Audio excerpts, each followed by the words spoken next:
Vous écoutez la leçon biblique de l'Église de la Science chrétienne indépendante de Plainfield, située à Plainfield, New Jersey, États-Unis d'Amérique. Leçon du dimanche 2 juin 2024. Sujet: la nécromancie ancienne et la moderne. Autrement dit, le mesmérisme et l'hypnotisme dénoncé. Texte d'or, psaume.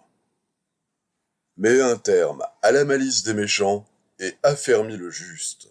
Toi qui sondes les cœurs et les reins, Dieu juste. Lecture alternée. Samuel. Mon cœur se réjouit en l'Éternel. Ma force a été relevée par l'Éternel.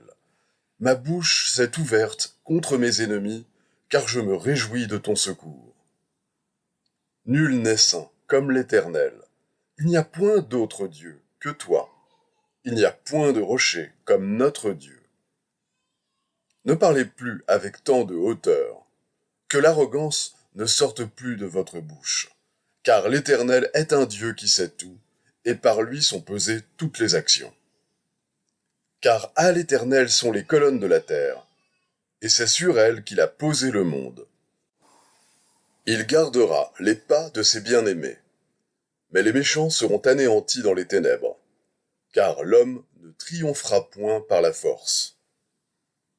Les ennemis de l'Éternel trembleront. L'Éternel jugera les extrémités de la terre. Il donnera la puissance à son roi. Il relèvera la force de son oint. La Bible.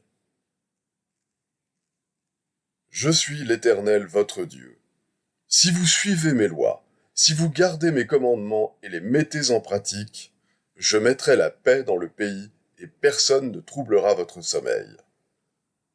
Les projets que forme le cœur dépendent de l'homme, mais la réponse que donne la bouche vient de l'Éternel. Toutes les voies de l'homme sont pures à ses yeux, mais celui qui pèse les esprits, c'est l'Éternel. Recommande à l'Éternel tes œuvres, et tes projets réussiront. Par la bonté et la fidélité on expie l'iniquité. Quand l'Éternel approuve les voies d'un homme, il dispose favorablement à son égard, même ses ennemis. Le cœur de l'homme médite sa voie, mais c'est l'Éternel qui dirige ses pas. Et celui qui se confie en l'Éternel est heureux. Voici, j'enverrai mon messager. Il préparera le chemin devant moi. Il s'assiera, fondra et purifiera l'argent. Il purifiera les fils de Lévi. Il les épurera comme on épure l'or et l'argent, et ils présenteront à l'Éternel des offrandes avec justice. Je m'approcherai de vous pour le jugement, et je me hâterai de témoigner contre les enchanteurs et les adultères, contre ceux qui jurent faussement, contre ceux qui retiennent le salaire du mercenaire, qui oppriment la veuve et l'orphelin, qui font tort à l'étranger, et ne me craignent pas, dit l'Éternel des armées. Car je suis l'Éternel, je ne change pas. Mettez-moi de la sorte à l'épreuve, dit l'Éternel des armées, et vous verrez si je n'ouvre pas pour vous les écluses des cieux, si je ne répands pas sur vous la bénédiction en abondance. Et vous verrez de nouveau la différence entre le juste et le méchant, entre celui qui sert Dieu et celui qui ne le sert pas. Pour vous qui craignez mon nom, se lèvera le soleil de la justice, et la guérison sera sous ses ailes. En ce temps-là, parut Jean-Baptiste, prêchant dans le désert de Judée. Il disait, « Repentez-vous, car le royaume des cieux est proche. » Jean est celui qui avait été annoncé par Ésaïe, le prophète, lorsqu'il dit, « C'est ici la voix de celui qui crie dans le désert, préparez le chemin du Seigneur, aplanissez ses sentiers. » Les habitants de Jérusalem, de toute la Judée et de tout le pays des environs du Jourdain se rendaient auprès de lui. Et confessant leurs péchés, ils se faisaient baptiser par lui dans le fleuve du Jourdain. Mais voyant venir à son baptême beaucoup de pharisiens et de sadducéens, il leur dit, « Race de vipères, qui vous a appris à fuir la colère à venir ? Déjà la cognée est mise à la racine des arbres.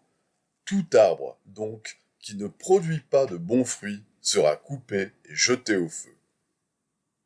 Moi, je vous baptise d'eau pour vous amener à la repentance.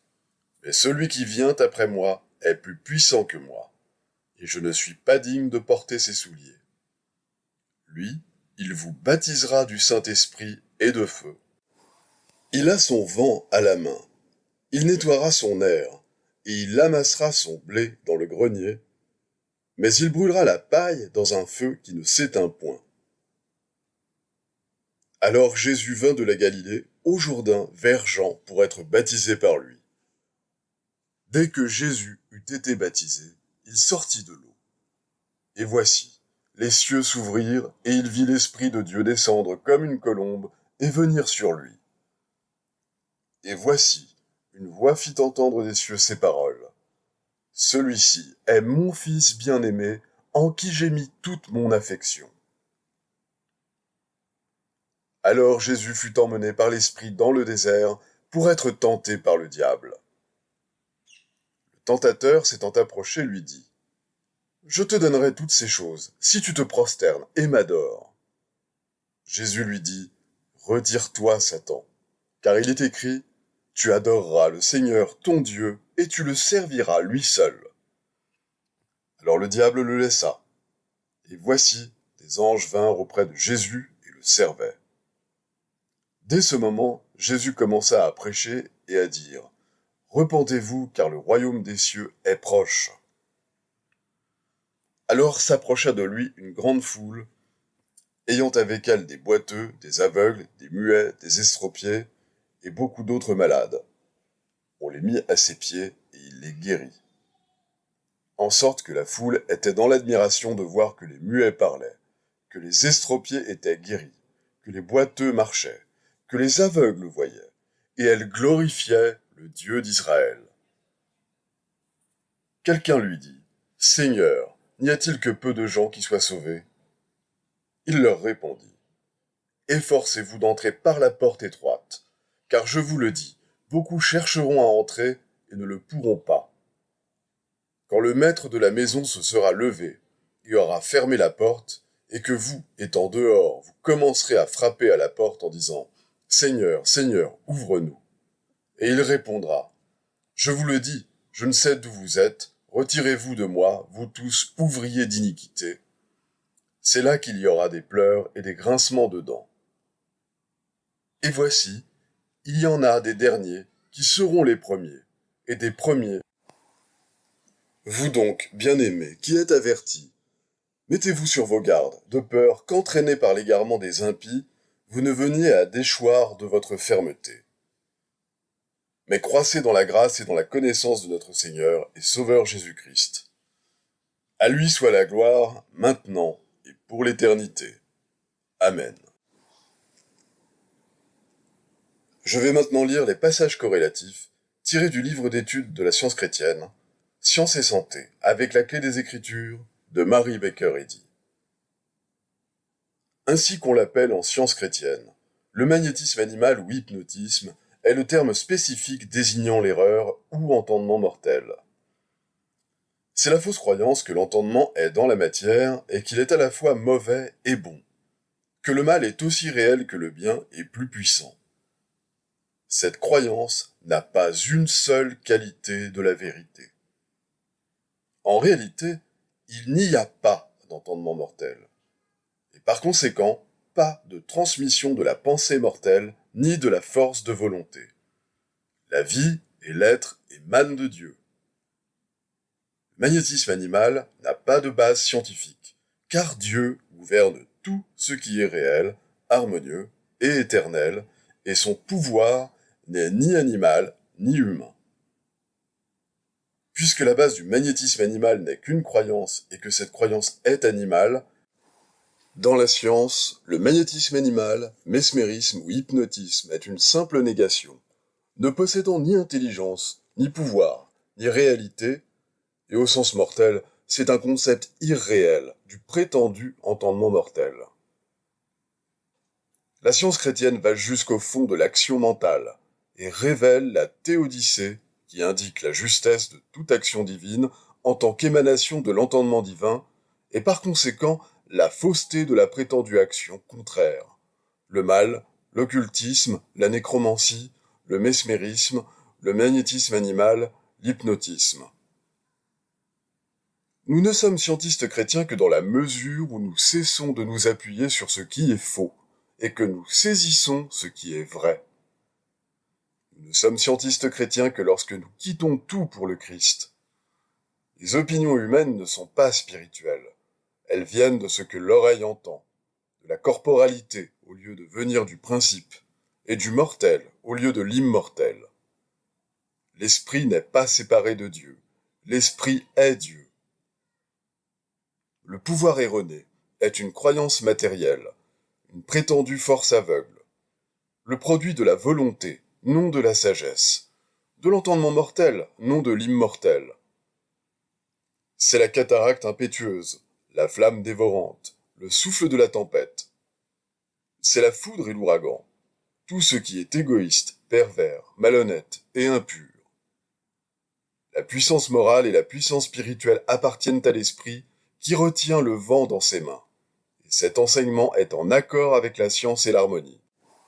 Dans la science, il ne peut y avoir de pouvoir opposé à Dieu.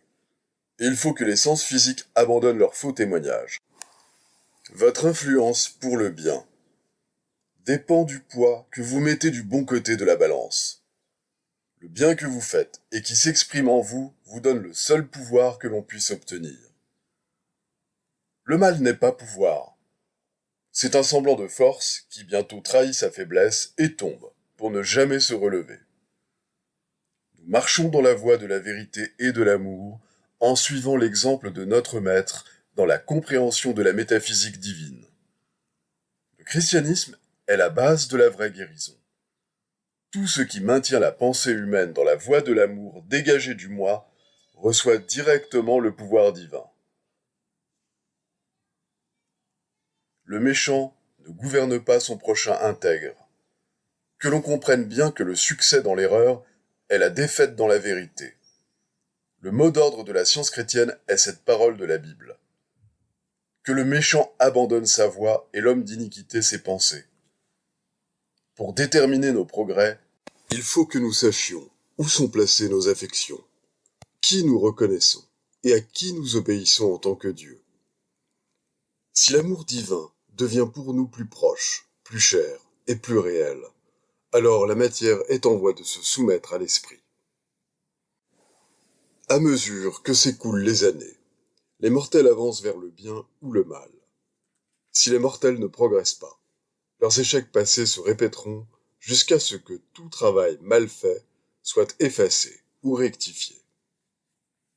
Si à présent nous trouvons de la satisfaction à mal faire, il nous faudra apprendre à haïr le mal. Si à présent nous nous complaisons dans la paresse, il faudra qu'elle nous déplaise. Rappelez-vous que le genre humain doit être convaincu, tôt ou tard, soit par la souffrance, soit par la science, de l'erreur qui doit être surmontée. En cherchant à effacer les erreurs des sens, il faut payer entièrement et loyalement, jusqu'au dernier cadran, jusqu'à ce que toute erreur soit finalement assujettie à la vérité. La méthode divine de faire payer le salaire du péché implique la nécessité de démêler nos réseaux et d'apprendre par expérience à distinguer entre le sens et l'âme. Notre but, un degré au-dessus de la foi, devrait être de trouver les pas de la vérité, le chemin de la santé et de la sainteté. Nous devrions nous efforcer d'atteindre les hauteurs d'Horeb où Dieu se révèle. Et la pierre angulaire de toute édification spirituelle est la pureté. Le baptême de l'esprit qui nettoie le corps de toutes les impuretés de la chair signifie que ceux qui ont le cœur pur voient Dieu et qu'ils s'approchent de la vie spirituelle et de sa démonstration. Il est plus facile à un chameau de passer par le trou d'une aiguille qu'il ne l'est à des croyances pécheresses d'entrer dans le royaume des cieux, l'harmonie éternelle. C'est par la repentance, le baptême spirituel et la régénération que les mortels se dépouillent de leurs croyances matérielles et de leur fausse individualité. Le temps viendra tous me connaîtront, moi, Dieu, depuis le plus petit jusqu'au plus grand. Il faut que le moi humain soit évangélisé. Dieu nous demande d'accepter aujourd'hui même cette tâche avec amour, d'abandonner aussi vite que possible le matériel et de travailler au spirituel qui détermine ce qui est extérieur et réel. Si vous vous aventurez sur la surface tranquille de l'erreur, et si vous sympathisez avec elle, qu'y a-t-il là pour troubler les eaux? Qu'y a-t-il là pour arracher le masque à l'erreur? Si vous lancez votre barque sur les eaux toujours agitées mais salutaires de la vérité, vous affronterez des tempêtes. On dira du mal du bien que vous faites. C'est là la croix. Prenez-la et portez-la, car c'est grâce à elle que vous gagnerez et porterez la couronne. Pèlerin sur la terre, ta demeure est le ciel. Étranger, tu es l'hôte de Dieu. Les devoirs quotidiens de Mary Baker Eddy. Prière quotidienne. Il sera du devoir de tout membre de cette Église de prier chaque jour. Que ton règne vienne, que le règne de la vérité, de la vie et de l'amour divin soit établi en moi et élimine de moi tout péché. Et puisse ta parole enrichir les affections de toute l'humanité et la gouverner. Règle pour les mobiles et les actes. Ni l'animosité, ni un attachement purement personnel ne doivent déterminer les mobiles ou les actes des membres de l'Église mère. Dans la science, l'amour divin seul gouverne l'homme. Et un scientiste chrétien reflète les 12 aménités de l'amour en réprouvant le péché et en manifestant un véritable esprit de fraternité, de charité et de pardon. Les membres de cette Église doivent journellement veiller et prier pour être délivrés de tout mal, pour ne pas prophétiser, juger, condamner, conseiller, influencer ou être influencé d'une manière erronée. Vigilance face au devoir. Il sera du devoir de chaque membre de cette Église de se défendre journellement contre la suggestion mentale agressive et de ne pas se laisser entraîner à oublier ou à négliger son devoir envers Dieu, envers son leader et envers l'humanité. Par ses œuvres, il sera jugé et justifié ou condamné.